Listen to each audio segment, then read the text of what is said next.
Hey guys, so I just wanted to do a quick video here on the new OnePlus 5 phone, which has just been announced. This is OnePlus's high-end phone for 2017.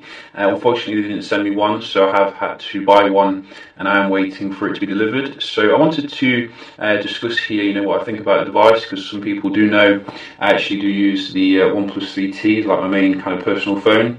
I've been quite happy with it overall. I've been quite impressed with the build quality, the speed, etc. And I was quite looking forward to upgrading to this one, which is obviously the successor here.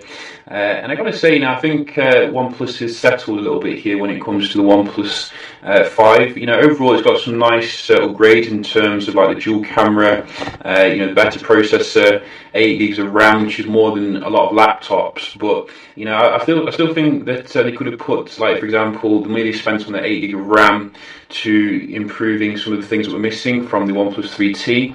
And the main things which are missing are things like waterproofing, micro SD support, no optical image stabilization, high-res audio, and all sorts of good stuff that we got with even older phones like back in 2015, 2016.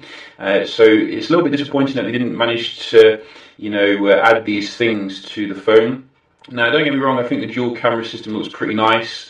Which comes with, I think, a telescopic lens. So they have been doing some reviews on them, and the actual picture quality looks like a massive step up from the 3T, which was quite average. Not quite the quality of the iPhone 7 Plus, but then again, there is a massive price difference here.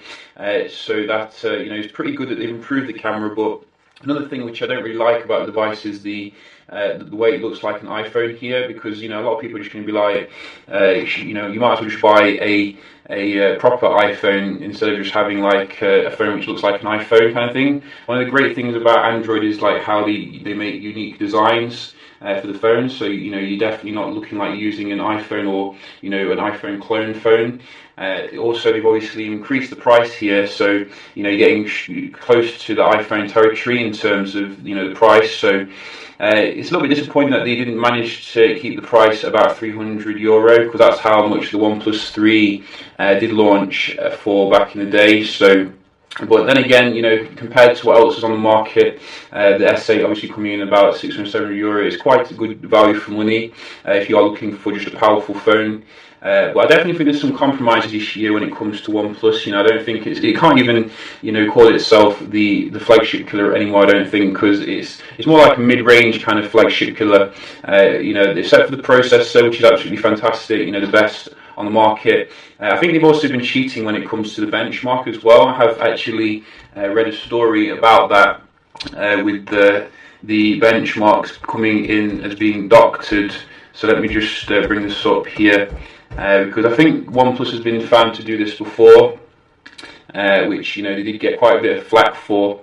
I think they changed the processor speed, so it looks like it's faster than it is, which is a little bit dodgy. It's not the most honest way to represent your phone, so that again goes against it. Also, I have looked at the OnePlus 2 being abandoned after 2 years, which Apple do update the devices after 5 years, so you do expect long-term support when you're paying quite a lot of money for a phone. So I'm not 100% sure. I'm probably going to use this phone as my main phone. I'm probably going to wait till the end of the year to upgrade again, because we do have some nice new phones coming with new designs in terms of minimal bezel, LG V30, the new iPhone, new Pixel phone.